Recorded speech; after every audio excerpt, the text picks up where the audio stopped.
نکلنے والوں میں حضرت معاویہ رضی اللہ تعالیٰ عنہ، عمرو بن عاص رضی اللہ تعالیٰ عنہ اور مغیرہ ابن شعبہ رضی اللہ عنہ مجمعین ہی کیوں نہ ہو، تو ہم انہیں کہیں گے نہ سر رکو ذرا، صبر کرو، ہم نے تمہارا کلمہ نہیں پڑھا، ہم نے کلمہ اس کا پڑھا ہے جس کی قبر مدینے میں۔ تو تواڈے مولویاں نے 20 لاکھ سانوں کی تنگ کرنگے، تسی جنہاں نے دفاع کر رہے ہو بھی باہر نکلنا سی انہوں نے بھی گل مننی، اور اس سے بڑھ کر ہم انہیں ساتھ یہ بھی کہیں گے کہ حضرت ہماری قسمت اچھی ہے کہ ہم آپ کے زمانے میں نہیں، ورنہ آپ کے اوپر تلوار ہم سونت لیتے۔ بسم اللہ الرحمن الرحیم۔ آپ نے انجینئر محمد علی مرزا کا کلپ سماعت فرمایا، جس میں انجینئر محمد علی مرزا صحابہ کرام رضوان اللہ تعالی عنہم اجمعین پر تنقید کرتا ہے۔ آج لوگ صحابہ کرام پر تنقید کرتے ہیں، اس کی وجہ یہ ہے کہ انہوں نے صحابیت کے مقام کو سمجھا ہی نہیں۔ صحابی بنتا نہیں ہے، صحابی بنایا جاتا ہے، اور بنانے والی ذات اللہ رب العالمین کی ہے۔ اللہ جسے چاہیں اسے صحابی بنا دے۔ دنیا کے اندر کوئی بھی منصب، کوئی بھی عہدہ حاصل کرنے کے لیے علم کی ضرورت بھی ہوتی ہے، عمل کی ضرورت بھی ہوتی ہے۔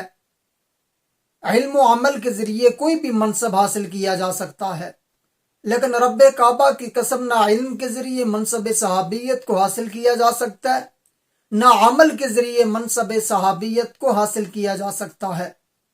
اگر علم کے ذریعے منصب صحابیت کو حاصل کرنا ممکن ہوتا تو رب کعبہ کی قسم امام اعظم ابو حنیفہ اس منصب کو حاصل کر لیتے، امام مالک اس منصب کو حاصل کر لیتے، اور اگر عمل کے ذریعے اس منصب کو حاصل کرنا ممکن ہوتا تو اللہ کی قسم شیخ عبد القادر جیلانی اس منصب کو حاصل کر لیتے، بایزید بستامی اس منصب کو حاصل کر لیتے۔ لیکن یہ منصب نہ علم کے ذریعے حاصل ہو سکتا ہے، نہ یہ منصب عمل کے ذریعے سے حاصل ہو سکتا ہے۔ وجہ صرف ایک ہے، یہ منصب حاصل نہیں کیا جا سکتا، یہ منصب رب کی طرف سے عطا کیا جاتا ہے۔ یہ منصب کسبی نہیں ہے، یہ منصب عطائی ہے۔ رب جسے چاہیں اسے یہ منصب عطا فرمائے۔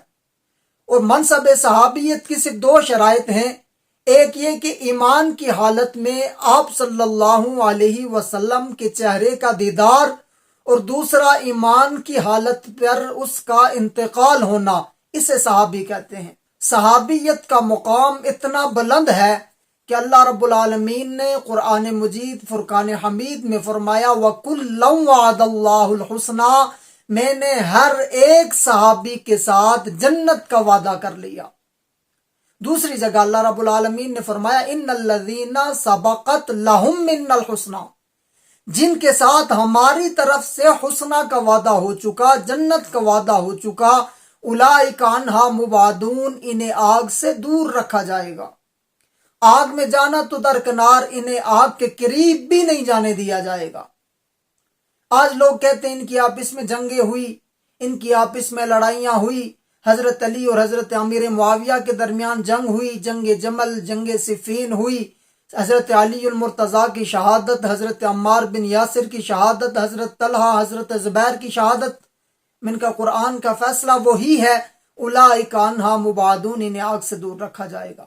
وَكُلًّا وَعَدَ اللَّهُ الْحُسْنَى، ہر ایک کے ساتھ جنت کا وعدہ میرے رب نے کیا ہے۔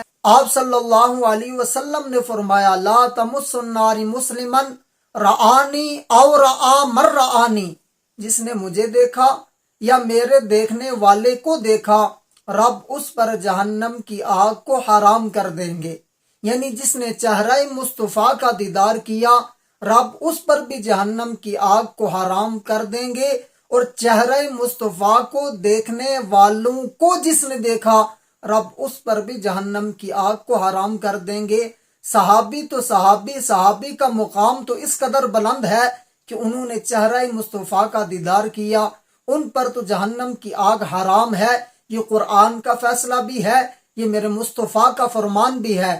قرآن کہتا اولئک عنہا مبعدون، انہیں آگ سے دور رکھا جائے گا۔ اور آپ صلی اللہ علیہ وسلم نے فرمایا لا تمس النار، آگ اسے چھوئے گی بھی نہیں، رآنی او رآ من رآنی، جس نے مجھے دیکھا یا میرے دیکھنے والے کو دیکھا۔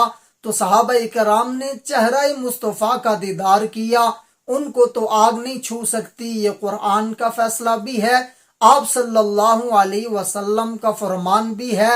صحابہ کا مقام تو بہت بلند ہے لیکن قربان جاؤں صحابہ آپ کی شان پر، جس نے ایمان کی حالت میں صحابہ کرام کی زیارت کی، جس نے ایمان کی حالت میں ابو بکر صدیق کو دیکھا، فاروق اعظم کو دیکھا، عثمان غنی کو دیکھا، علی المرتضیٰ کو دیکھا، حسن و حسین کو دیکھا، جس نے ایمان کی حالت میں حضرت امیر معاویہ رضی اللہ تعالی عنہ کے چہرے کی زیارت کی، رب اس پر بھی جہنم کی آگ کو حرام کر دیں گے۔ افسوس ان لوگوں پر جو آج حضرت امیر معاویہ رضی اللہ تعالی عنہ، حضرت مغیرہ بن شعبہ، حضرت عمر بن عاص اور دیگر صحابہ کرام ان پر تنقید کر رہے ہیں، انہیں برا بلا کہہ رہے ہیں، لوگوں کے دل میں صحابہ کی نفرت بٹھا رہے ہیں، لیکن ہمارے مسلمانوں کو ابھی تک صحابہ کا مقام سمجھ میں نہیں آیا۔ صحابی بنتا نہیں، صحابی کو اللہ بناتا ہے۔ اللہ رب العالمین نے ان کا انتخاب کیا، اللہ نے انہیں چنا۔ آپ صلی اللہ علیہ وسلم نے فرمایا ان اللہ اختارنی واختار لی اصحابی، اللہ نے مجھے چنا، میرے لیے میرے صحابہ کو چنا۔ آپ صلی اللہ علیہ وسلم نے فرمایا میرے صحابہ، اللہ نے انہیں بھی چنا۔ تو جو اللہ کے انتخاب میں شک کرے، اللہ کے چناؤ میں شک کرے کہ اللہ نے غلط لوگوں کا انتخاب کیا، ابو بکر صدیق نعوذ باللہ ٹھیک نہیں تھے، حضرت امیر معاویہ نے یہ کیا وہ کیا، جنگ کی، لڑائی کی، یہ اللہ کے انتخاب میں شک ہے، اور اللہ کے انتخاب میں جو شک کرے گا وہ دائرہ اسلام سے خارج ہے، وہ اسلام میں باقی رہ سکتا نہیں ہے، کیونکہ اللہ رب العالمین ان اللہ علی کل شیء قدیر، ہر چیز پر قادر ہیں، وہ غیب کا علم جاننے والے۔ انہوں نے صحابہ کرام کا انتخاب کیا، لہذا صحابہ پر کسی قسم کی کوئی تنقید نہیں ہو سکتی۔ اللہ پاک سے دعا ہے کہ اللہ پاک ہمیں صحابہ کرام کا مقام سمجھ کر ان عظیم لوگوں کا دفاع کرنے کی توفیق عطا فرمائے۔ السلام وما علینا الا البلاغ۔